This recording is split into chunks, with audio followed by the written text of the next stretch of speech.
নমস্কার, আপনাদের সকলকে স্বাগত জানাচ্ছি। এখনকার সবথেকে বড় খবর নিয়ে আমরা হাজির হয়েছি। আগামী 10ই সেপ্টেম্বর মিশর স্মৃতিসংঘের উদ্যোগে একটি বিশাল দিবারাত্রি ফুটবল টুর্নামেন্টের আয়োজন করা হয়েছে।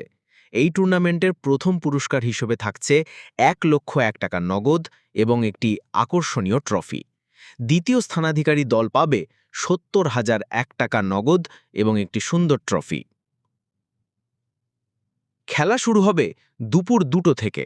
টুর্নামেন্টে অংশগ্রহণের জন্য প্রতিটি দলের প্রবেশ মূল্য ধার্য করা হয়েছে 5,000 টাকা। খেলাটি অনুষ্ঠিত হবে মিশর স্মৃতিসংঘের নিজস্ব মাঠে, যা বেতাই দক্ষিণ জিতপুর, নদিয়াতে অবস্থিত এবং কলোনি মাঠ নামে পরিচিত। আয়োজকদের পক্ষ থেকে সকল ফুটবল প্রেমী ও দর্শকদের উপস্থিতি একান্তভাবে কামনা করা হচ্ছে। আপনাদের অংশগ্রহণ ও সহযোগিতা এই টুর্নামেন্টকে আরও সুন্দর ও সফল করে তুলবে। সকলকে ধন্যবাদ।